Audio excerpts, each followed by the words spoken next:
The police officer's flashlight swept across our front porch while my mother stood frozen in the driveway, her designer luggage still in her hands. Her face went white. Her mouth opened, but no sound came out. Behind her, the taxi driver awkwardly asked if she still needed help with her bags. She didn't answer.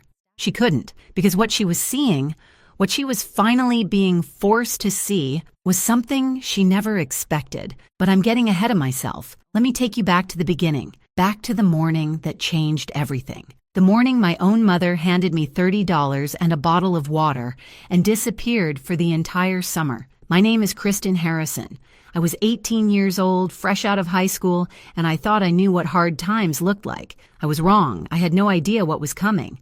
My mother, Valerie, had always been the kind of woman who needed a man like she needed oxygen. My father left when I was 7, and my little brother Nolan was just a baby. I barely remember him. What I do remember is the parade of boyfriends that followed. There was the car salesman who stayed for 8 months, the accountant who lasted a year, the fitness instructor who moved in for 3 weeks and ate all our food before disappearing with our microwave. Yes, our microwave. I still don't understand that one. Through it all, I raised myself. And when Nolan came along, I raised him too. Mom was always too busy chasing her next romantic adventure to notice that her kids needed things like, dinner, or clean clothes, or someone to show up to parent-teacher conferences. But nothing, and I mean nothing, prepared me for Boyd Carpenter. Mom met Boyd online in April. Wealthy, charming, from Vancouver. Within weeks, she was flying to see him every other weekend, staying longer each time, leaving me a few dollars to handle things. By June, I knew this one was different. She talked about him like he was a prince from a fairy tale. She was completely obsessed. Then came July 3rd. That morning started with a sound I'll never forget. Suitcases rolling across the hallway floor. Not the small overnight bags she usually took. The big ones, the kind you pack when you're not coming back anytime soon. I found her in the kitchen, dressed like she was heading to a resort, full makeup at 7 in the morning. Nolan was at the table eating cereal, still half asleep. He was 11 years old and had no idea his summer was about to become a nightmare. Mom didn't even look at me when she explained. Boyd had invited her to spend the summer at his cabin in British Columbia. 2 weeks, maybe 3. She'd be back before I knew it. It would be fine. I was an adult now, wasn't I? I had just graduated. I could handle things. Then she put $30 on the counter. $30 and 1 bottle of water. I still don't know what the water bottle was about. Maybe she thought it was funny. Maybe she thought it was symbolic. Maybe she just grabbed it from the fridge as an afterthought. But there it was, a single bottle of water sitting next to 2 $10 bills and 2 5s, like we were contestants on some twisted survival show where the only prize was not starving. Nolan looked at me with those big eyes of his.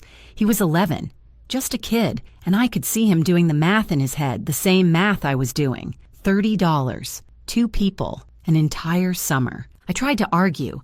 I tried to explain that rent was due in 10 days, that we barely had any food in the refrigerator, that Nolan needed supplies for summer activities, that you cannot leave 2 kids alone with grocery money and call it parenting. But Mom was already checking her phone, already smiling at whatever message Boyd had just sent her. She told me I was being dramatic. She told me to get a job if I needed money. She told me this was her chance at happiness, and I should be supportive instead of selfish. Selfish. She actually called me selfish. The taxi honked outside. Mom grabbed her bags, kissed Nolan on the head without really looking at him, and told us she'd call when she landed. Then she was gone. Just like that. The door closed, and the house went quiet. Nolan didn't cry right away. He just stared at the $30 on the counter, like he was trying to make it multiply through sheer willpower. I wished I had that superpower. I wished I had any superpower at all. That first night after Nolan fell asleep, I sat at the kitchen table and counted the money again. $30. Our refrigerator had half a carton of eggs, some questionable leftover pasta, a few condiments, and a lot of empty space. The rent, $850, was due on July 13th. The electricity bill was sitting unopened on the counter. I hadn't even looked at it yet. I was afraid to. I tried calling Mom around 9 o'clock. It went straight to voicemail. I left a message asking her to call me back, trying to keep my voice steady, trying not to sound as scared as I felt. She didn't call back that night, or the next morning, or the morning after that. By day 3, I realized she wasn't going to. Some people have savings accounts for emergencies. Some people have family they can call. Some people have safety nets. We had $30, a bottle of water that was now empty, and each other. I looked at my little brother sleeping on the couch, still in his clothes from the day before because I'd been too exhausted to remind him to change. He trusted me. He believed I would figure this out. He had no idea that I was 18 years old and absolutely terrified. But here's the thing about being terrified. You can either let it crush you or you can let it fuel you. And I had an 11-year-old counting on me. So I made a decision that night. I was going to find a way to survive this summer. I was going to keep a roof over our heads and food in our stomachs. And when my mother finally came back from her romantic vacation, she was going to see exactly what her children were capable of. She just had no idea what that would actually look like. Before we continue, if you're enjoying this story, please hit that subscribe button and tell me in the comments where you're watching from and what time it is there. I read every single comment, I see everything, and your support means the world to me. Thank you so much. Now, back to the story.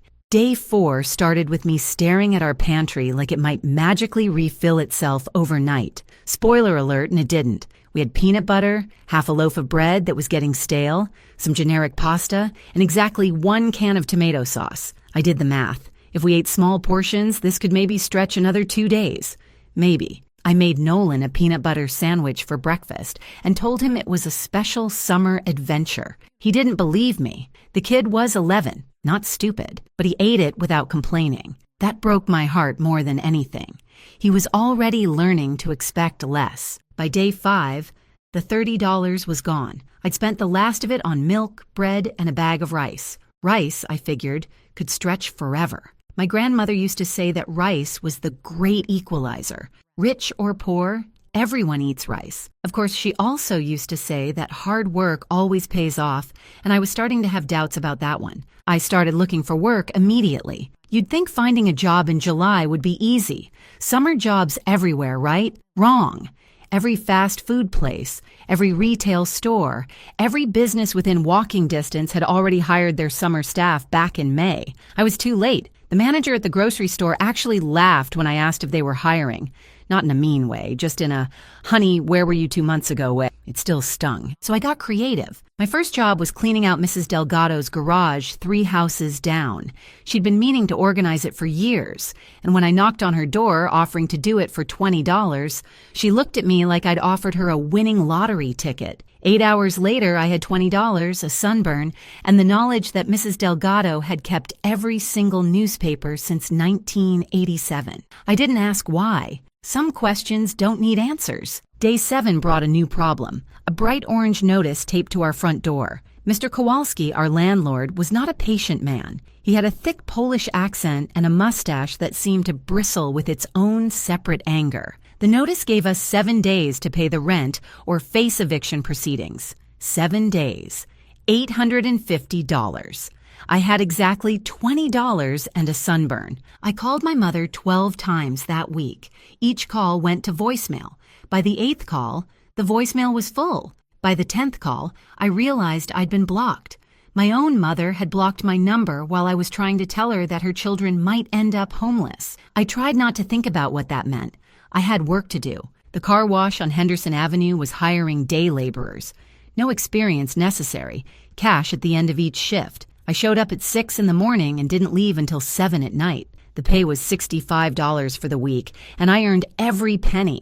I learned things about the inside of strangers' cars that I never wanted to know. There was a French fry in one minivan that I'm pretty sure was old enough to vote. Another car had so many dog hairs that I sneezed for 3 hours straight. But I kept showing up, kept scrubbing, kept smiling at customers who looked right through me. Meanwhile, Nolan was supposed to start summer camp that week. The deposit was $40. Money we obviously didn't have. He told me it was fine, that he didn't really want to go anyway. But I heard him crying in his room that night. One of the kids from the neighborhood had made fun of him for wearing the same shorts 3 days in a row, called him poor, called him dirty. My little brother, who had done nothing wrong, who was just trying to survive the same impossible situation I was. I wanted to find that kid and give him a piece of my mind. Instead, I went into my closet and pulled out my prom dress. It was pale blue, floor length, the nicest thing I'd ever owned. I'd saved for 6 months to buy it. I'd felt like a princess wearing it. The consignment shop gave me $35 for it. I told myself it was just a dress. I told myself it didn't matter. But walking out of that shop, I felt like I'd sold a piece of myself, a piece of the girl I used to be before this summer turned me into someone harder. Day 9 brought another piece of mail, a warning from the electric company. Payment overdue. Service interruption in 14 days. I added it to the pile of things I couldn't afford to think about. By day 10, our refrigerator held nothing but condiments, ketchup, mustard, a jar of pickles, and something in a container that I was too scared to open. Nolan made a joke about having a condiment feast, and I laughed even though I wanted to cry. That kid had more resilience than anyone I knew. He definitely didn't get it from our mother. That night, I sat in the shower with the water running and cried until I had nothing left. I couldn't let Nolan see me break down. I was supposed to be the strong one. I was supposed to have answers.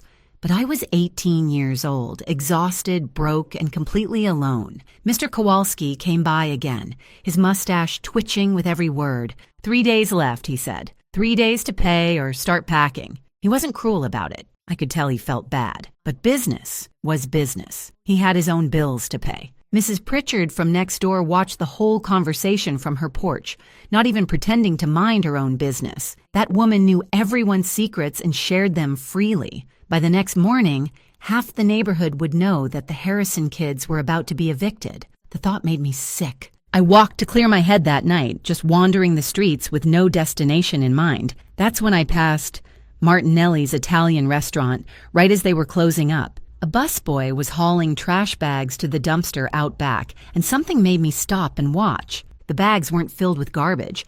They were filled with food. Bread, pasta, vegetables, containers of sauce, all perfectly good, all being thrown away because the restaurant couldn't sell day-old items. I stood there watching bag after bag go into that dumpster, and something shifted inside me. Not hope, not yet, but the beginning of an idea. And that idea was about to change everything. I approached the busboy before I could talk myself out of it. He was young, maybe my age, with tired eyes and marinara sauce stains on his apron. I asked him straight out, was that food still good? He shrugged and said, yeah, most of it was fine. They just couldn't serve it tomorrow. Health code stuff, liability stuff, restaurant policy stuff. Every night, same thing. Hundreds of dollars of perfectly edible food straight into the trash. My stomach growled loud enough for both of us to hear. He looked at me for a long moment, then glanced back at the restaurant door, then handed me 2 of the bags without a word. I thanked him probably 15 times. He just nodded and went back inside. I practically ran home with those bags. When I spread everything out on our kitchen table, Nolan's eyes went wide. Fresh bread, only a day old. Pasta that just needed reheating. Vegetables that had a few soft spots but were perfectly fine. Containers of soup and sauce. It was more food than we'd seen in days. Nolan ate until his stomach hurt. I had to tell him to slow down, afraid he'd make himself sick. That night, for the first time in over a week, we went to bed with full bellies. But here's the thing. One meal doesn't solve anything. I knew those bags would last us a few days at most, and then we'd be right back where we started. So my brain started working on something bigger. The next morning, I walked to the public library because our internet had been shut off 3 days earlier. Apparently, you need to pay bills for services to continue. Revolutionary concept. I spent hours researching food waste, food rescue organizations, and something I'd never heard of before, food recovery programs. Turns out restaurants throw away millions of pounds of perfectly good food every single year. Not because it's bad, but because of policies, liability concerns, and the simple fact that they make too much. And there were organizations across the country that collected this food and distributed it to people who needed it. Legal organizations, legitimate operations. All it took was proper agreements and liability waivers. I spent so much time on Google that week that the algorithm probably thought I was either starting a restaurant or enrolling in culinary school. It kept suggesting chef hats and cooking classes. If only it knew I was just trying to figure out how not to starve. I printed out everything I could find. Sample liability waivers, food safety guidelines, information about similar programs in other cities. My stack of papers was thick and messy, but it felt like possibility. The problem was, I was an 18-year-old nobody. Why would any restaurant listen to me? That's when I found Mr. Okonkwo. Leonard Okonkwo ran the community center on Maple Street. He was a retired high school teacher, 72 years old, with a voice like warm coffee and a handshake that could crush walnuts. Everyone in the neighborhood knew him. More importantly, everyone trusted him. I walked into his community center on day 12 with my stack of printed papers and a speech I'd rehearsed 17 times in the mirror. I told him everything. About my mother leaving, about the $30, about the food I'd seen being thrown away, about my idea to collect it and share it with people who needed it. He listened without interrupting. When I finished, he leaned back in his chair and studied me for what felt like forever. Then he smiled. He told me I had a good heart but a messy plan.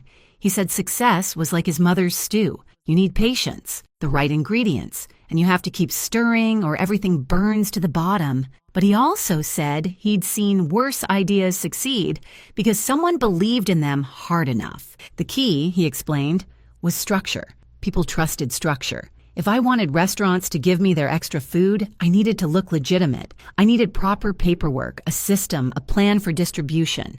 I couldn't just show up with a shopping bag and good intentions. So we worked together. He helped me refine my liability waiver. The one I'd found online was good, but Mr. Okonkwo knew how to make it sound official. He taught me how to approach business owners, how to present myself as professional and capable, even though I felt like a kid playing dress-up. He let me use the community center as my base of operations and promised that any food I collected could be distributed there to people who needed it. By day 13, I had a real plan. I also had 3 days until eviction and exactly $43 to my name. I went back to Martinelli's, but this time I didn't go to the back door. I walked in through the front entrance during the afternoon lull and asked to speak with the owner. Mrs. Martinelli was in her 60s with silver hair pulled back in a tight bun and eyes that had seen everything and were impressed by nothing. She'd owned that restaurant for 31 years. Her husband had started it before that. She'd survived recessions, health inspections, and 3 different construction projects that blocked her front entrance. She was not easily convinced. I handed her my proposal, handwritten on notebook paper because I couldn't afford to print anything else. I explained my idea. I showed her the liability waiver. I told her about the community center, about Mr. Okonkwo, about the families in our neighborhood who could use the food her restaurant was throwing away every single night. She looked at my proposal for a long time. Then she looked at me. She asked how old I was. I said 18. She asked where my parents were. I hesitated, then told the truth. My mother had left me with $30 2 weeks ago and hadn't come back. I was trying to keep myself and my little brother alive. Something shifted in Mrs. Martinelli's face. Not pity exactly. She didn't seem like the pitying type. More like recognition, like she remembered being young and desperate and doing whatever it took. She agreed. 1 week trial. If it went well, we could continue. If there was a single complaint, a single problem, we were done. I thanked her so many times she actually told me to stop and go home before I thanked the words right out of myself. I practically floated out of that restaurant. That same afternoon, Mr. Kowalski showed up for what I expected to be our eviction notice. Instead, he stood on our porch and studied me like I was a puzzle he couldn't figure out. He'd heard about what I was doing. Mrs. Pritchard's gossip machine was actually useful for once. He'd heard I was trying to help people. His mustache did that twitching thing it always did. Then he told me he'd give us 30 more days. Not out of charity. He was quick to clarify, but because he respected hard workers. His parents came to this country with nothing and built a life through hard work. He recognized that spirit. 30 more days. It wasn't a solution, but it was time. And time was everything. That night, Nolan asked me if things were going to be okay. I looked at my little brother, who had been so brave through everything, who had never once blamed me or complained even when things were at their worst. I told him yes, and for the first time since Mom had left, I actually believed it. What I didn't know was that our story was just beginning. The hardest parts were still ahead, but so were the most incredible moments I could have ever imagined, including the one where my mother's face finally showed up on our doorstep and found something she never expected waiting for her. The first official night of what I was now calling my food rescue operation happened on day 14. I showed up at Martinelli's back door at exactly 10 o'clock with borrowed coolers from Mr. Okonkwo and a nervous energy that made my hands shake. The same busboy from before, his name was Thomas, I'd learned, had everything ready. 3 bags of bread, 2 containers of pasta, vegetables sorted and clean, and a tray of lasagna that hadn't sold that evening. I loaded everything into the coolers like I was handling treasure, because to me, it was. The next morning, I set up at the community center at 7. Mr. Okonkwo had spread the word through his network. Retired teachers, church friends, neighbors he'd known for decades. By 8 o'clock, there was a line of people waiting. Elderly folks on fixed incomes. Single mothers with kids hanging off their arms. A veteran in a wheelchair who hadn't had a hot meal in 3 days. I handed out food until there was nothing left, and something happened that I didn't expect. People thanked me. Not just polite thank yous, but real gratitude. One woman, Mrs. Patterson, grabbed my hands and told me I was an angel. I wasn't an angel. I was just a desperate teenager who had stumbled onto something bigger than herself. By the end of that first week, word had spread beyond Mr. Okonkwo's network. People were showing up that I'd never seen before. The demand was growing, but my supply was still just one restaurant. So I expanded. Golden Dragon Buffet was my second partner. Mr. Wei, the owner, was skeptical at first. His English wasn't perfect, and I think he was worried about liability issues. But when I showed him the waiver, now properly typed and printed thanks to the library's free computer access, he nodded slowly. Buffett's, he explained, had even more waste than regular restaurants. Food couldn't sit out for more than a certain time. Health code rules. Every night he threw away enough to feed 30 people. Not anymore. Sunrise Bakery came next. The owner, a cheerful woman named Patricia Holloway, actually cried when I explained what I was doing. Her grandmother had grown up during the Depression, she said. The idea of throwing away good bread while people went hungry had always bothered her. She'd just never known there was another option. Nolan became my right-hand man, my CFO, he called himself, Chief Food Organizer. He took the job incredibly seriously, even made himself a little name tag out of cardboard and marker. Every afternoon, he'd help me sort donations, organize the distribution schedule, and keep inventory of what we had. The kid was 11 years old and running logistics better than most adults I knew. By day 25, I had 6 restaurant partners and was feeding over 40 families a week. The community center had become a hub of activity. Volunteers started showing up, people who wanted to help, people who had been helped, and wanted to give back. Mr. Okonkwo coordinated everything with the calm efficiency of a man who had spent 30 years managing teenagers. Even Mrs. Pritchard stopped gossiping and started volunteering. I didn't fully trust her yet. Old habits die hard. But she showed up every morning to help sort bread, and she hadn't spread a single rumor in days. People can surprise you sometimes. Then came day 30. I was in the middle of organizing a delivery when my phone buzzed with a text from an unknown number, except it wasn't unknown. It was my mother's new Canadian phone. The message was brief and brutal. Having an amazing time. Boyd proposed, wedding in September. Don't bother me with drama. That was it. No questions about how we were doing. No apology for disappearing. No acknowledgement that she'd left her children with $30 and a bottle of water a month ago. Just an announcement about her engagement and an instruction not to bother her. Nolan saw my face and asked what was wrong. I showed him the text. He read it twice, then handed my phone back without a word. But I saw something in his eyes that hadn't been there before. Not sadness, but something harder. Like the last little piece of him that still hoped Mom would come back and make everything okay had finally crumbled away. We didn't talk about it. There was work to do. Day 33 brought a new challenge. I was at the community center when a woman in a blazer walked in with a clipboard and an expression that meant business. She was from the county health department and she had questions. Someone had filed a complaint. Anonymous, she said. But someone had reported that I was distributing food without proper permits, without health inspections, without any of the official approvals that legitimate food operations required. My heart sank. I thought about everything I'd built over the past 3 weeks. The partnerships, the families counting on us, the volunteers who showed up every day. All of it could disappear because of one complaint. The health inspector, whose name was Dorothy Reeves, wasn't unkind. She could see what we were doing was good. But rules were rules. If I wanted to continue, I needed proper permits, a certified kitchen space, and official nonprofit status. The cost? Roughly $500 in fees, plus finding a commercial kitchen to operate from. She gave me 2 weeks. 2 weeks to find $500 when I could barely keep the lights on at home.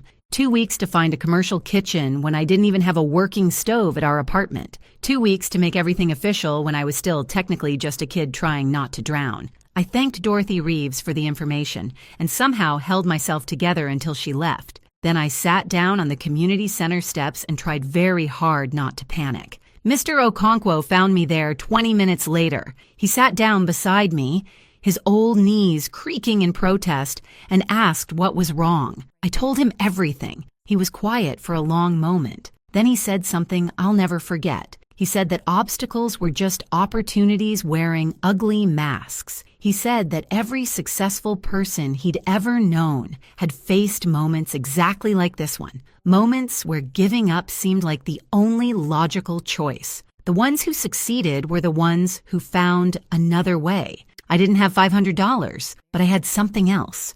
I had a story. The next day, I called the local newspaper.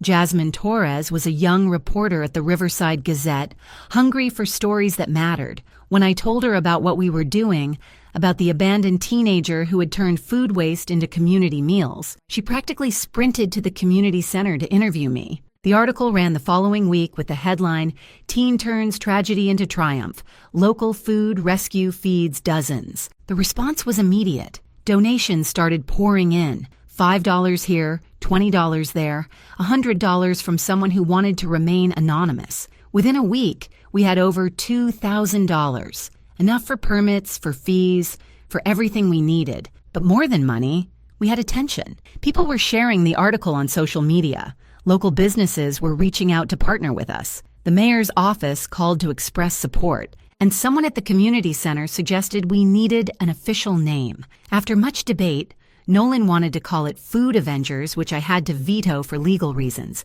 We settled on Second Chance Kitchen, because that's what we were giving people, and that's what life had given me. What I didn't know was that the article had reached further than our little town.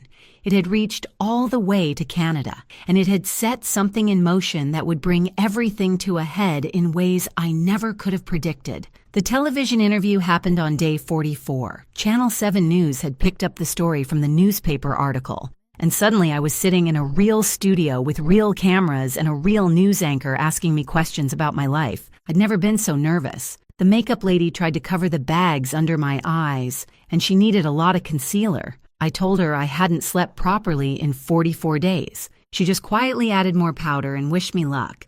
If you're still with me at this point of the story, I just want to say thank you so much for listening. If you're enjoying this, please subscribe to the channel and leave a comment. It truly means everything to me and helps more than you know. Now let me tell you what happened next, because this is where everything changed. The interview aired that evening. The anchor, a polished woman named Rebecca Stanton, had done her research.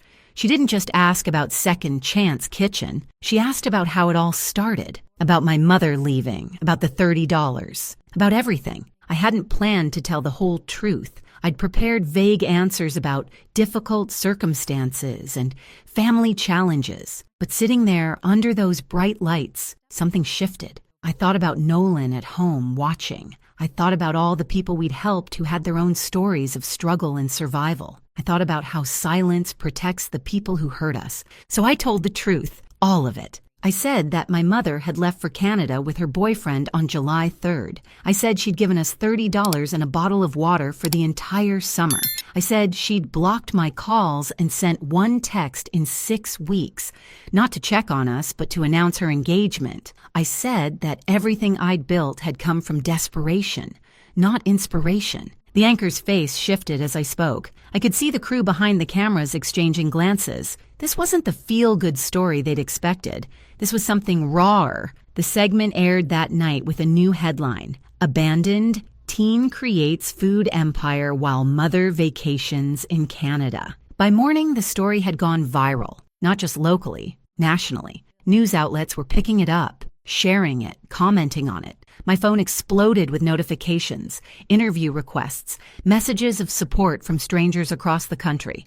Second Chance Kitchen received more donations in 24 hours than we'd received in the entire previous month. A local business owner, Mr. Fitzgerald, who ran a catering company, offered us use of his commercial kitchen for free. Our permit applications were fast-tracked by the county. We officially became a registered nonprofit with tax-exempt status. 12 restaurants were now partnering with us. We were feeding over 80 families every week. Volunteers were signing up faster than we could train them. But the story had also reached Canada. My mother called on day 46. I almost didn't answer, but something made me pick up. She was furious, not apologetic, not concerned, furious. Her voice was shaking with rage as she demanded to know how I could embarrass her like this. Boyd's family had seen the news story. His business partners had seen it. Everyone was asking questions about what kind of woman abandons her children. I listened to her rant for almost 5 minutes without saying a word. When she finally paused for breath, I said one thing. "You left us with $30 for nearly 2 months." She sputtered something about me being dramatic, about exaggerating, about not understanding adult relationships. Then she announced she was coming home immediately to fix this mess and set the record straight. She hung up before I could respond. I should have felt scared. Instead, I felt something closer to peace. Let her come. Let her see what we'd built. Let her face the truth she'd been running from. What I didn't know, what I couldn't have known, was that the news story had caught the attention of more than just my mother. Mrs. Pritchard, my gossipy neighbor who had become an unlikely volunteer, had been carrying a secret for weeks. Back when she was still just the neighborhood busybody, she'd been the one who filed the anonymous complaint with the health department. She'd been skeptical of what I was doing, worried about health risks, maybe a little jealous of the attention I was getting. But as she watched me work, watched me struggle, watched me pour everything into helping people, something changed in her. Guilt, maybe, or genuine admiration. Whatever it was, it pushed her to do something else. 3 weeks before the news story aired, Mrs. Pritchard had called Child Protective Services, not to hurt me, to help. She'd reported that an 11-year-old child had been left without a proper guardian for over a month. She'd provided dates, details, everything she'd observed, and CPS had opened an investigation. They couldn't do much while my mother was in Canada, out of their jurisdiction, but they'd been watching, waiting, building a case. When the news story confirmed everything, including my mother's location and her plans to return, they coordinated with local police. Day 47, the day my mother's plane landed. I was at home with Nolan when we heard the cars pull up. Multiple cars. I looked out the window and saw 2 police cruisers and an unmarked sedan parked in front of our house. My first thought was that something had gone wrong with Second Chance Kitchen. A permit issue, a complaint, something I'd overlooked. I told Nolan to stay inside and walked out to meet them. The officer in charge, a tall man with kind eyes named Sergeant Morrison, asked if I was Kristen Harrison. I said yes. He asked if my mother was expected home today. I said yes, she should be arriving any minute. Then he explained why they were there. Child abandonment, neglect of a minor, failure to provide adequate care for a dependent. These were serious charges, he said, and they needed to speak with my mother as soon as she arrived. I stood on my front porch and processed this information. My mother was about to be questioned by police for what she'd done to us, not because I'd reported her, I hadn't, but because someone else had seen the truth and refused to stay silent. 20 minutes later, a taxi pulled up to the curb. My mother stepped out looking like she'd just left a resort. Tanned, relaxed, designer sunglasses perched on her head. She had 2 new suitcases, expensive ones, probably gifts from Boyd.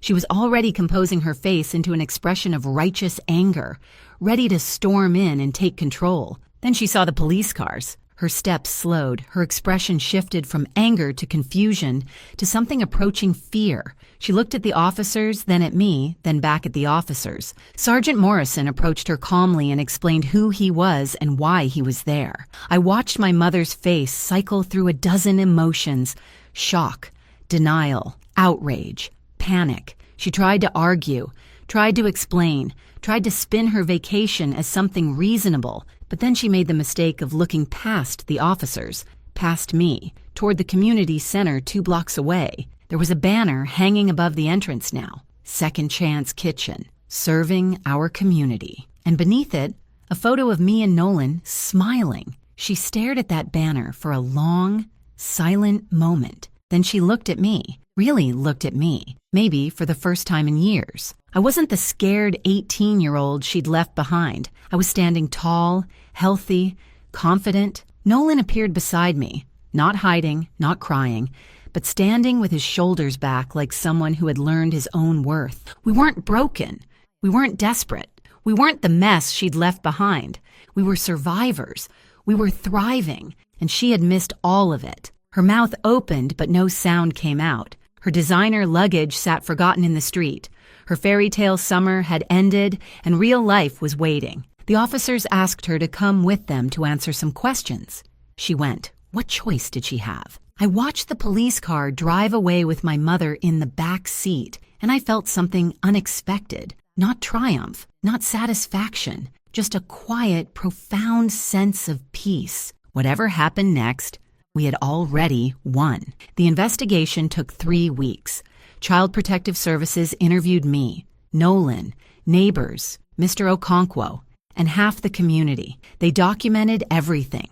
The $30, the blocked phone calls, the single text message about the engagement, the 47 days of absence. My mother hired a lawyer, of course. Boyd had given her money before he disappeared from her life. Oh yes, Boyd. Apparently, his wealthy family wanted nothing to do with that kind of publicity. The engagement was called off approximately 6 hours after the news story aired. Funny how fast fairy tales crumble when reality shows up uninvited. In the end, my mother wasn't arrested. The charges were serious, but she had no prior record, and the court took into account that Nolan hadn't been physically harmed. She received 3 years of probation, mandatory parenting classes, and 200 hours of community service. Here's where the story takes an unexpected turn.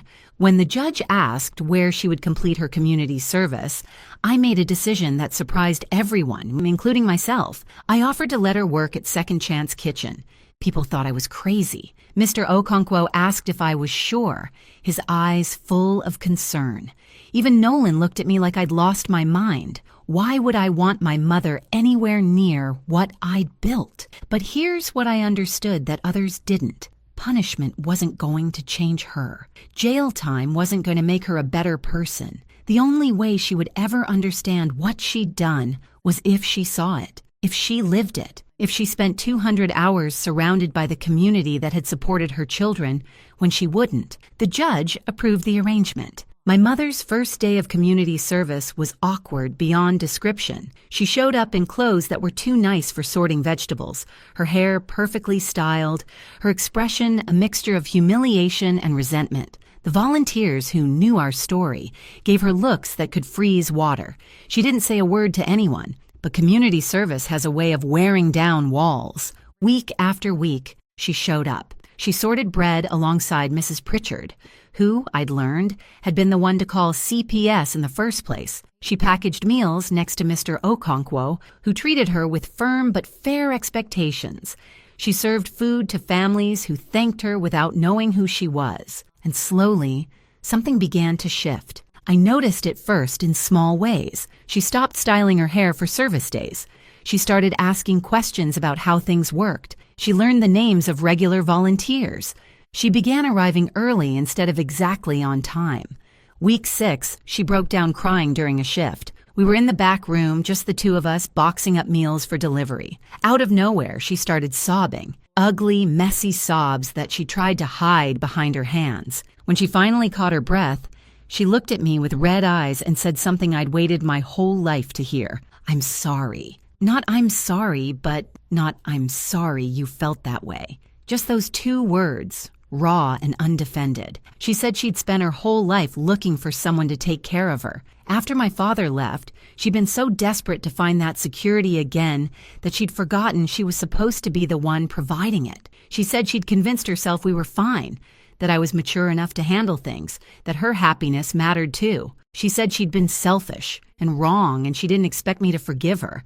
I didn't forgive her. Not that day. Forgiveness isn't a switch you flip. It's a door you open slowly, checking for traps along the way. But I told her the door wasn't locked. That was 6 months ago. Today, Second Chance Kitchen operates out of a real commercial kitchen donated by Mr. Fitzgerald, whose catering business became our biggest supporter. We partner with 23 restaurants across the city. We serve over 200 families every week. We have a staff of 4 paid employees and over 40 regular volunteers. I received a full scholarship to State University for social entrepreneurship. Classes start next fall. Nolan is thriving in school. He wrote an essay about our summer that won a county-wide writing competition. The kid has a future in storytelling, which makes sense. He lived a pretty incredible one. As for my mother, she completed her community service months ago. She still volunteers twice a week. She's not perfect. We're not the kind of family you see in commercials, laughing over breakfast and hugging at every opportunity. Some wounds take longer to heal than others. But she's trying. Really trying. She started therapy. She got a steady job. She stopped looking for a man to rescue her and started figuring out how to rescue herself. Last week, she asked if she could take Nolan to a movie, just the 2 of them. He said yes. Progress comes in small steps. I still have that empty water bottle, by the way, the one she left us with on July 3rd. I keep it on my desk where I can see it every day, not out of bitterness. I'm past that now. I keep it as a reminder that sometimes the people who should lift you up are the ones who leave you down. A reminder that rock bottom isn't the end of the story. It's just the foundation you build on. A reminder that $30 in a bottle of water can become something extraordinary if you refuse to give up. My mother saw police cars and news cameras and a daughter she didn't recognize. But what made her gasp wasn't the trouble she was in. It was realizing that we didn't need her anymore. That we'd built something beautiful out of the nothing she'd left behind, that her absence had given us the one thing she never could, the chance to discover who we really were. Some lessons cost more than others, but some lessons are worth every penny. Thank you so much for watching. More of my most gripping stories are already on your screen. Click one now and don't miss the best part. You will love it. See you in the next story.